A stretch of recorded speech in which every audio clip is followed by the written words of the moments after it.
Welcome to the Manifesting Doll podcast. I'm Barbara Orban from No Diet Babe. I'm a spiritual mindset coach and weight loss expert. If you are a spiritual babe wanting to up-level your life around your body, health, wellness, spirituality, law of attraction and manifestation, then this is the podcast for you. I'm here to give you the tools, teachings, and strategies to manifest the body and life of your dreams. As spiritual babes, we know to focus on love as opposed to fear. So get ready to learn how to implement spiritual teachings to weight loss, wellness, and your daily life, coming from a place of love and abundance. This is a celebration of how we can shift our inner perception of ourselves and watch our outer selves shift. You can become the best version of yourself, and I'm here to help. So let's get started. Hey beautiful babes, welcome to the Manifesting Doll podcast. I'm Barbara Orban from No Diet Babe. So anyways, today I'm going to be talking about emotional eating. And so this topic is, I think, one of the most important things that you need to understand if you're wanting to lose weight. And I think that emotional eating gets brushed under the rug a lot of times because people are very much focused on the dieting mindset. And what I mean by dieting mindset is you're focused on like things like, oh, I've got to eat this type of food because it's healthy, and eating healthy means I'm going to lose weight, or this many calories in this type of food, or I've got to exercise with this much intensity, or I don't know, like, or you're just focusing on the doing, right? Instead of what you're thinking about and who you're being, right? So there's the difference, is you're focused on the action you're taking rather than your thoughts and feelings and beliefs and how you perceive life and how you perceive your reality and situation.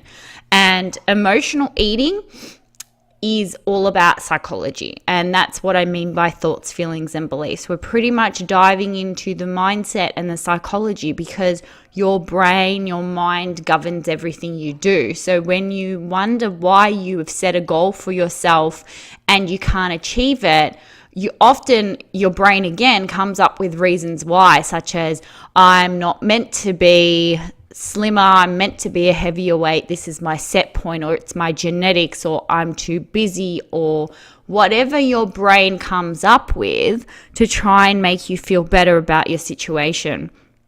That again, it's a mindset thing, right? It's all coming back to your mind, and it's not about taking it personally or feeling bad about the way you perceive things or how you think, but instead to observe yourself and from that place of non-judgmental curiosity and shift the way you think, shift the way you perceive things, and like, it's amazing. You'll notice that your life changes.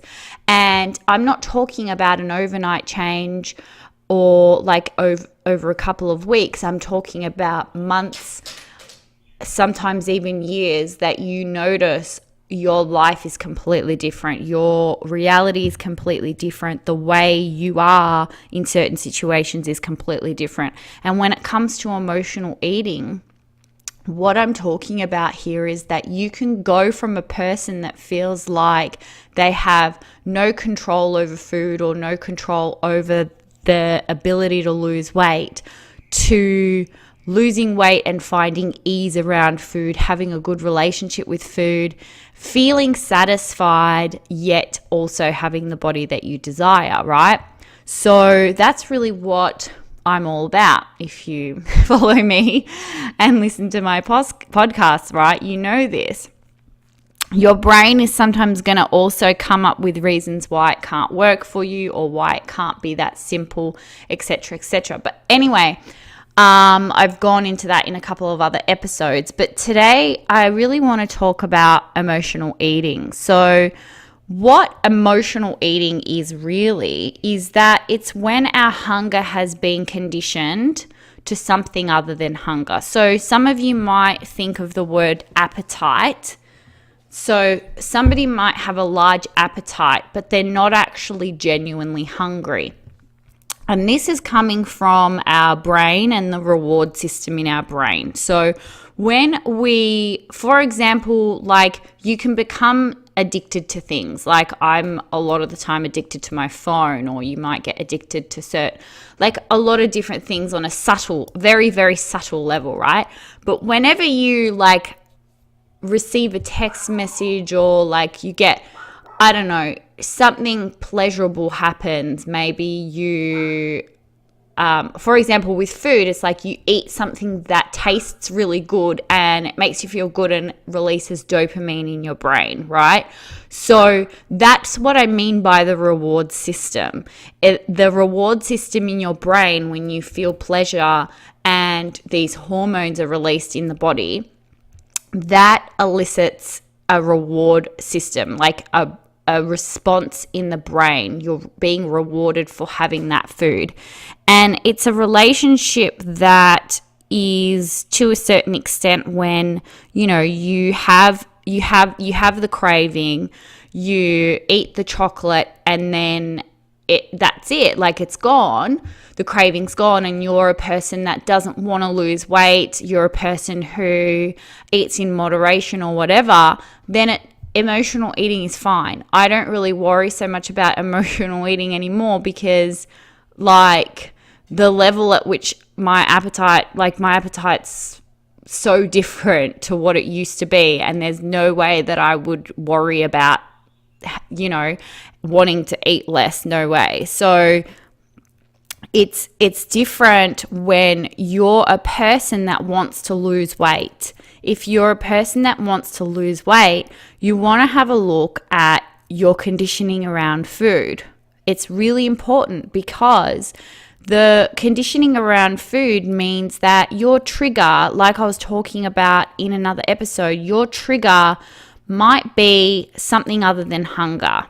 And so when we think of the word emotional eating, we often think about like crying, and I just broke up with my boyfriend and now I'm crying over a pint of ice cream. But that's not what it is. Everyone's an emotional eater, even as subtle as I'm having a break from work, or I'm going to have something to eat because I want to have a break, or I'm procrastinating, so I'm going to eat something, or I'm watching TV, so I'm going to have some chocolate, or like I just passed a bakery, so now I feel like something from the bakery.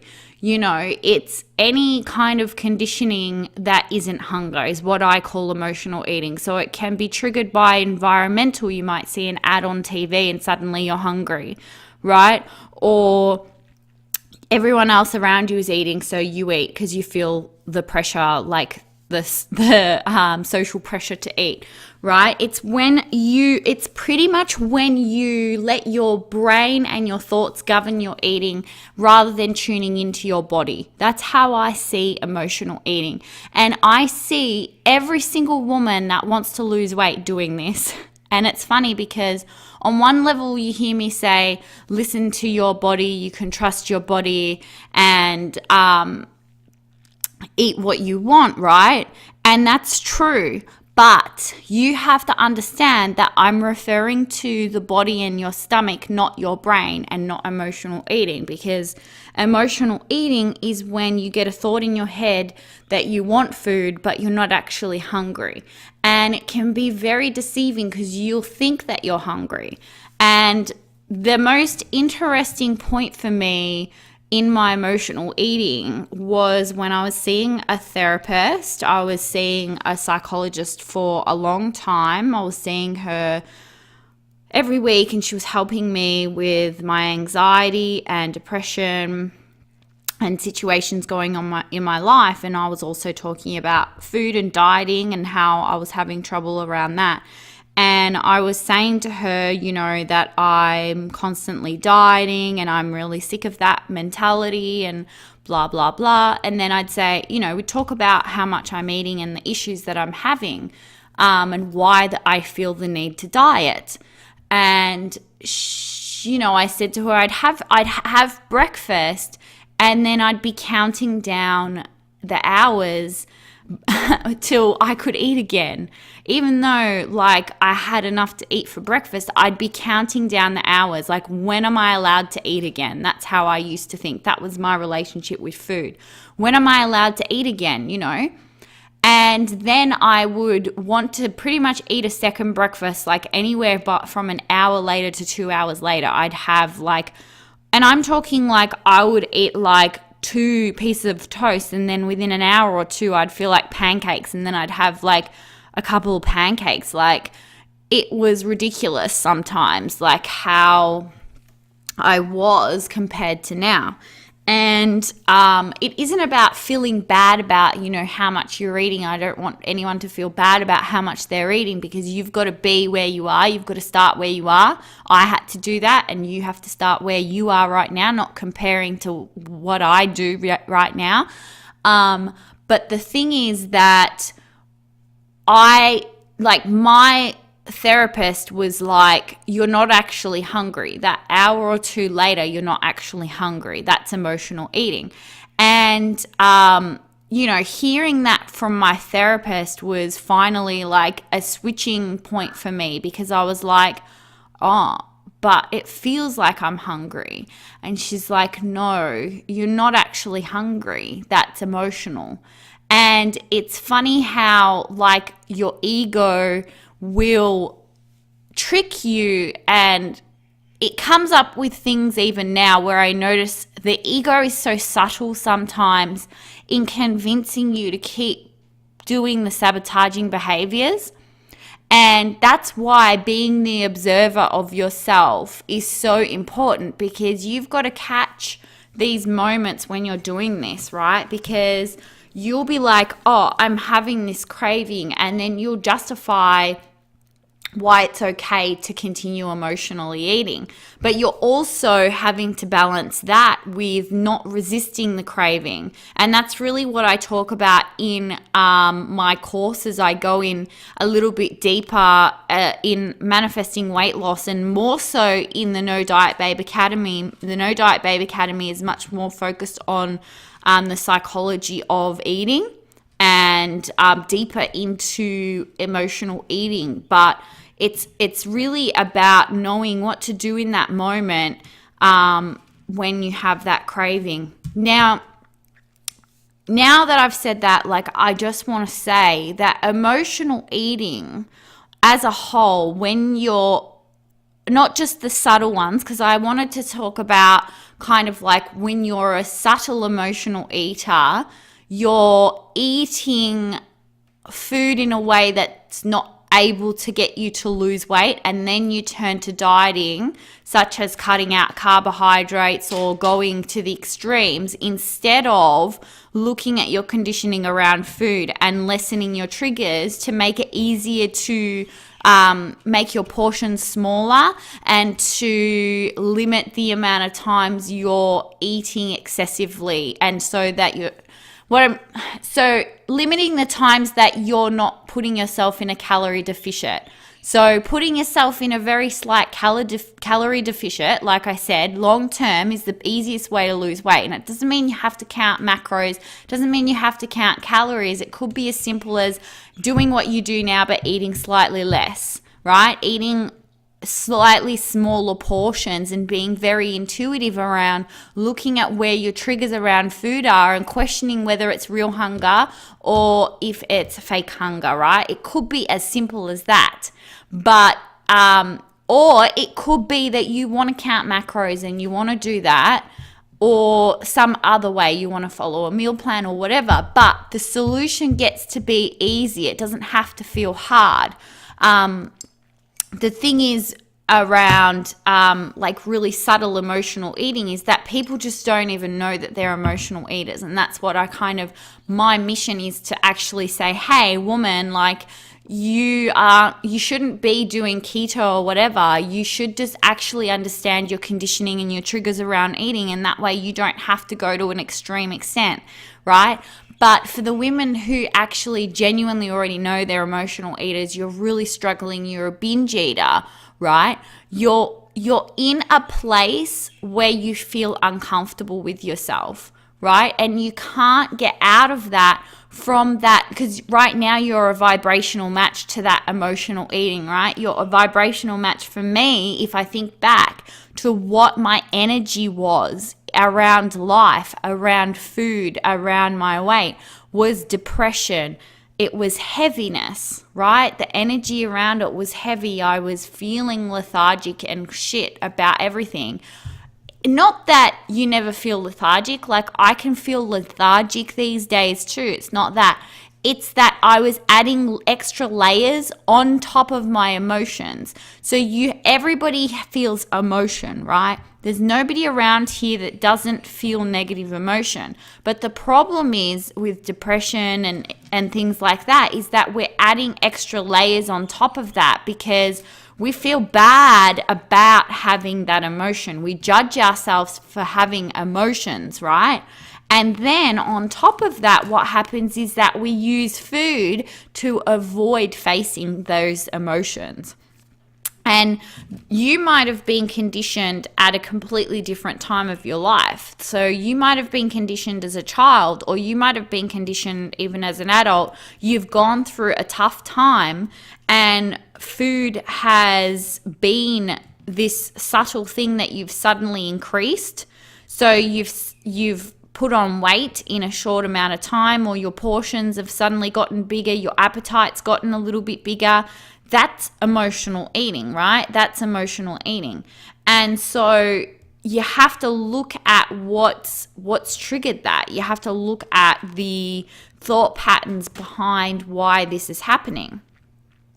But generally, the energy around emotional eating is that of lacking permission to enjoy life. That's pretty much what it is. You're not giving yourself permission to feel good. You're not giving yourself permission to feel comfortable, to have pleasure.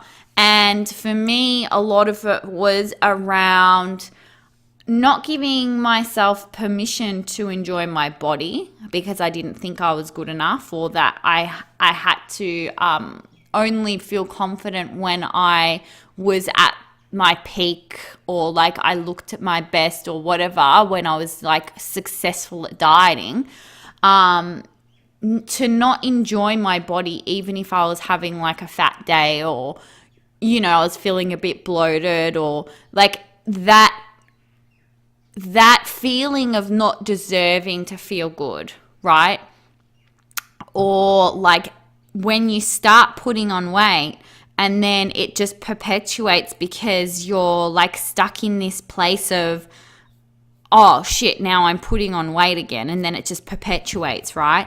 So the thing that I notice with people who are emotional eaters, who are looking at me and perhaps saying, okay, so like you say that you get to trust your body and you get to eat whatever you want, but like I want to eat pizza all day long, or I want to eat this and that all day long. And it's not that you can't give in to these desires and have pizza or have cake.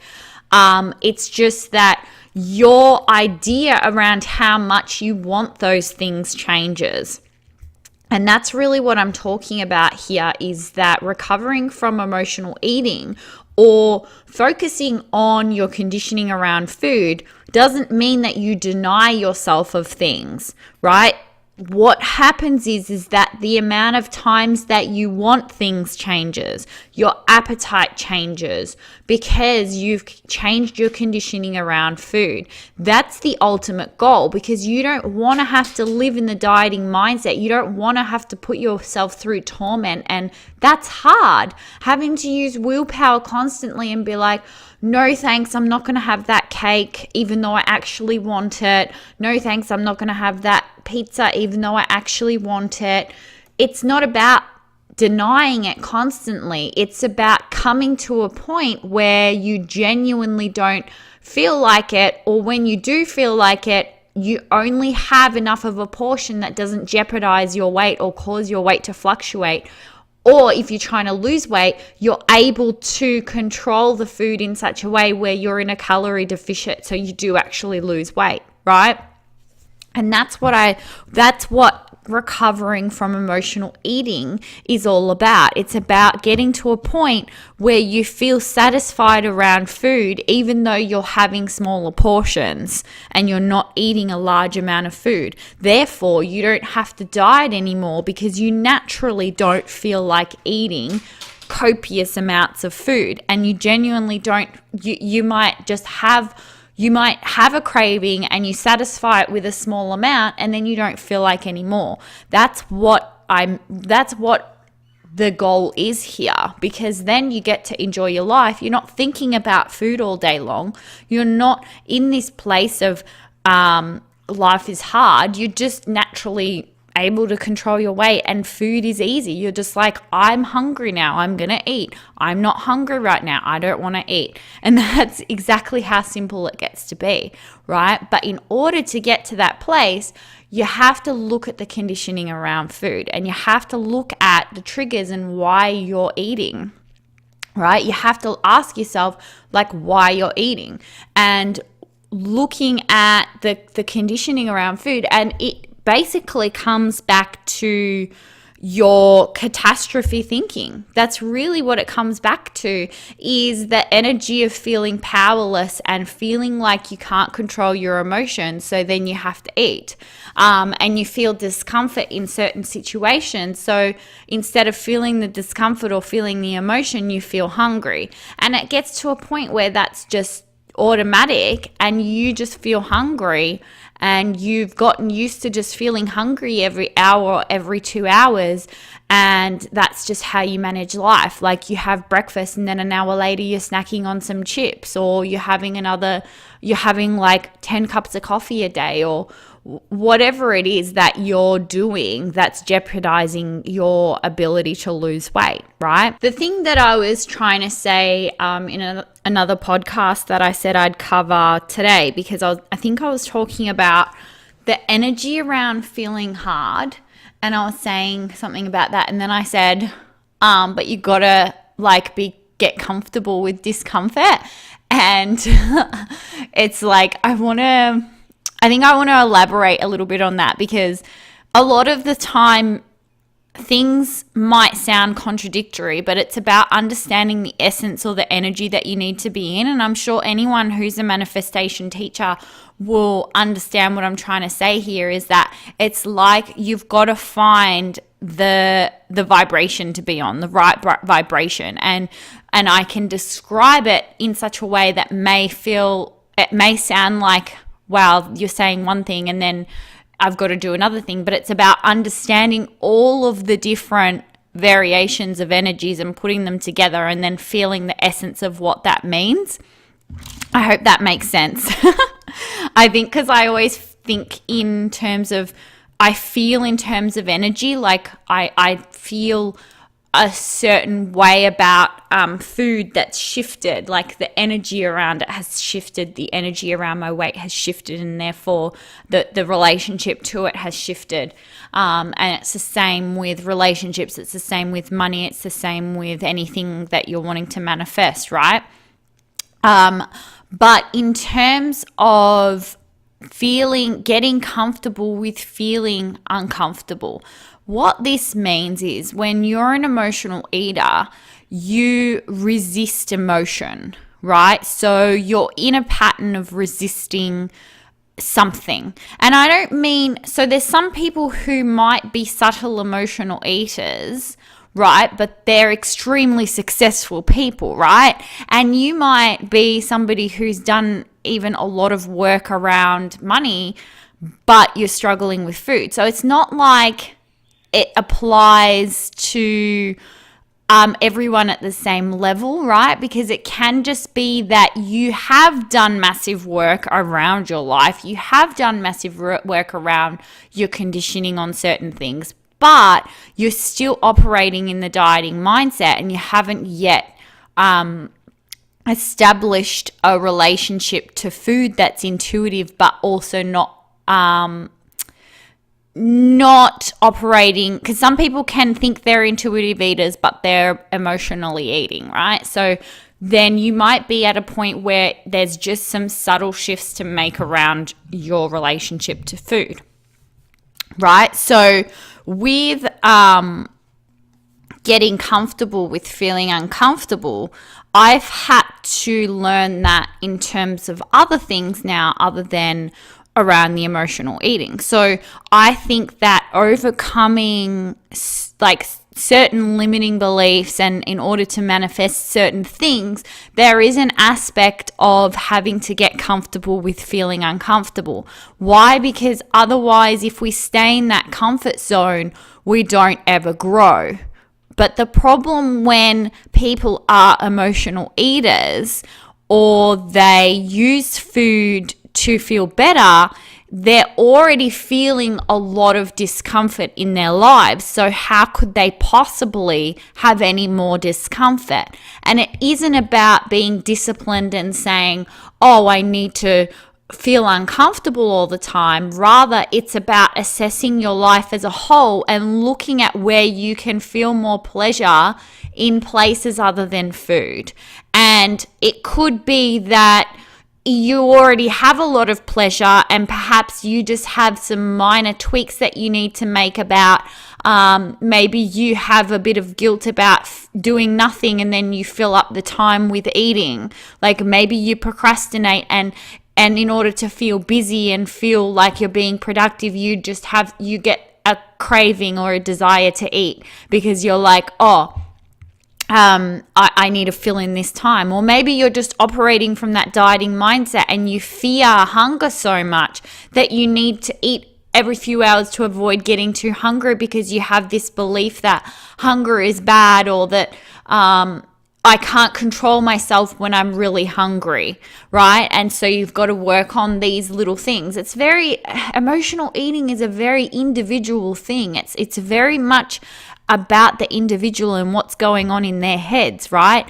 And there are tools and strategies that I use also to get around it. And that's really all it is. It's just all about eating psychology, and you don't have to take it personal. You don't have to put an identity on yourself that says, I am this way and I can't change. That's just a false belief, right? And everybody has the ability to change. Everybody has the ability to overcome this. So don't allow that ego part of your brain to come up with a reason why you can't do it, or that I'm somehow different, or because I used to do that shit too. So how on earth did I eventually change then when I had the limiting beliefs where I was like, no way, I'm never going to get over this? I persisted though, and I knew that I was going to, I changed that. Do you know what I mean? That's what I mean by you've got to be committed to change that. But like I said, the point here was that you have to, on some level, get comfortable with feeling your feelings, because the feelings that you're avoiding when you go to eat are uncomfortable. And the thing that you fear is feeling that discomfort. But what you don't realize that on the other end, when you actually feel your feeling, it's not as bad as you think it is. So the fear that comes from emotions when you're an emotional eater, you actually feel worse. What I wish I knew at the time when I was an emotional eater was that I was creating the situation that I felt worse. So I had this perception that when I overcame emotional eating, that feeling my emotions would be terrible and that it would be harder. But actually, emotions aren't that scary. It's that when you're an emotional eater, you judge the emotion so badly, you judge yourself so much that the thought of facing that thought that you've repressed is like fucking scary, right? But when you actually get through it and you're like, oh, my thoughts, they don't have as much power over me anymore. That's how I feel.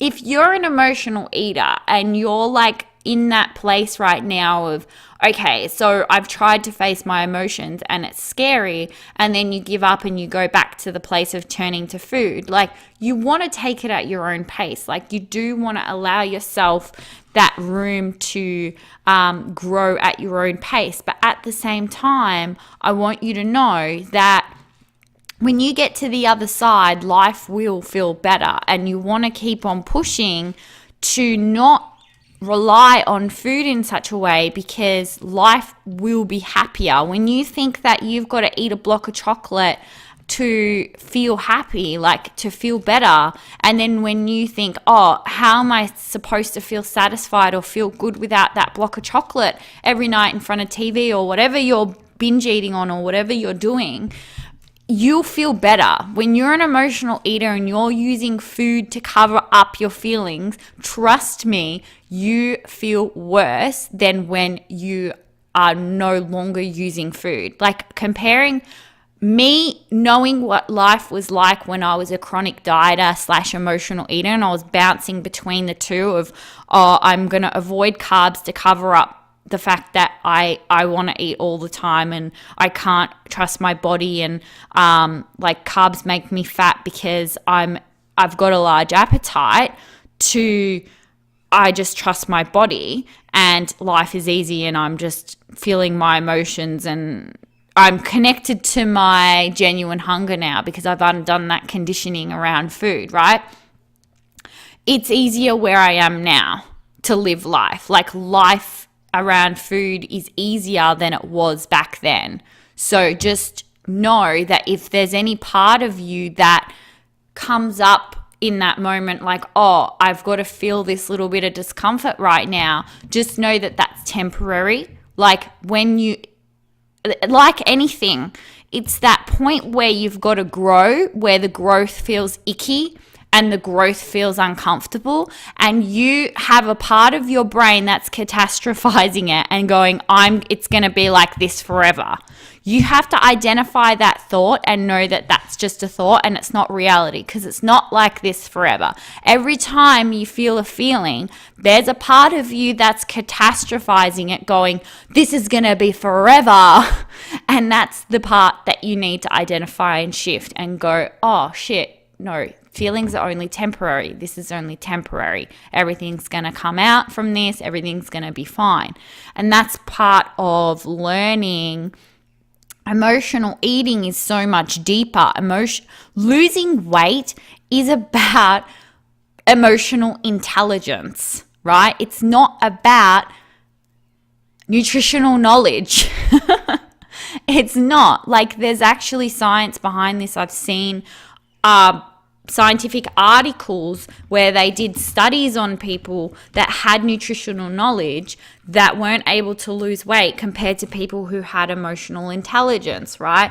It's all about emotional intelligence. It's about your capacity to handle your emotions and not having had your hunger conditioned to emotions. And even if you're like a spiritual person, you've done a lot of work in other areas, perhaps you just haven't done the work around your conditioning around food. So there's different levels, whereas there's some people who have many aspects of their life that they need to change, and there's so many things going on in every aspect of their life that's linked into food, right? So it's just, everybody's got that different level of work that needs to be done. But pretty much if you want to lose weight, you've got to do work around your conditioning around food and emotional eating for everybody. Like, I don't care if you're like, oh, I'm not an emotional eater. Yes, you are, because we all are, because behavior comes from thought and feelings. That's just basic psychology.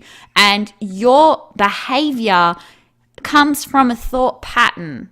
And you have to identify why you keep on sabotaging weight loss by looking at the thought patterns. That's just how behavior is. That's how everything is. Like, yeah. And once you do that and you can see that, what I'm trying to say, like, yeah, achieving your goals becomes this thing that's like, oh yeah, anyone can do it. And yeah, that's a great place to be, because you're no longer in that powerlessness. You're no longer in that place of I'm not good enough or I can't do this, right? Because you realize that you have the ability to change the blueprint. You have the ability to just change every single thought. And I'm not saying that, it doesn't require work. It does, but it gets to happen, and it gets to happen for you, right? So doesn't matter what you've gone through or what, because I know that my brain used to do that and be like, oh, but I can't do it. It's not going to work for me. Or there's the ego is going to come up with shit, right? It's going to come up with shit as to why you can't lose weight, why you can't overcome emotional eating, why you're going to be stuck like this forever, blah, blah, blah. The chatter will ramble on and on about all these reasons, and you're going to be able to rise above that and be like, no, I know that I get to do this. This isn't me. This is my ego talking, not me. And then you get to rise up to that place, right? You get to do it, okay? I know you can. And I just believe in you. I honestly believe that anyone can do this, and anyone can overcome emotional eating or binge eating or chronic dieting, whatever your issue is, losing weight, all of it. And emotional eating is about creating more pleasure. You definitely want to crowd out the, like I was saying, you want to push yourself to feel the discomfort of your feelings, but at the same time, law of attraction, you have to start pushing yourself into focusing on the good aspects of your life. Otherwise, you can't overcome emotional eating. You can do therapy like I did, right? And that's where I create my programs combining psychology and law of attraction, because I did the therapy, but I was still in a place where I was focusing on the problem. And you can't fix this, you can't... What's that saying that Abraham Hicks says? You can't shift from the same energy that the problem, you can't shift out of the problem from the same energy that it was created in, right? You've got to start focusing on the positive aspects of your life in order to come out of emotional eating. But if you just keep on focusing on the negative, oh, I'm binge eating, oh, I'm gaining weight, or you're focusing on the problem rather than focusing on the good aspects and focusing on the solution. Obviously, with my No Diet Babe Academy, that's where I break it down into step-by-step processes that you can do to help you recreate your life where you're no longer an emotional eater. And that's also what I do with my one-on-one coaching, is you get to lose weight by using psychology, by manifesting weight loss through overcoming emotional eating, shifting your beliefs, shifting your energy around food. By the way, I'm currently taking on one-on-one clients for coaching. If you'd like to apply, the email address to apply is barbaraorban@nodietbabe.com. I've had a few applications come through. I'm just going to be responding to them tomorrow. So if you've reached out to me, I'm responding to them tomorrow. I'm looking for 3 women who want to go through transformations this year. And so if you're interested, email me at barbaraorban@nodietbabe.com. If you're wanting to have coaching and mentoring with me one-on-one, it's an amazing opportunity. So I'd love to work with you. So anyway, babes, that's it for today. I hope you've enjoyed today's episode, and I hope you have a lovely week. See you next time, babes. Thank you so much for tuning in today. If you loved this episode, I'd love for you to leave me an iTunes review. Don't forget to follow this podcast for more uplifting teachings to come. For more tips, inspiration, and teachings, come follow me on Instagram @NoDietBabe, or check out my website, nodietbabe.com. Until I see you next time, babes, lots of love.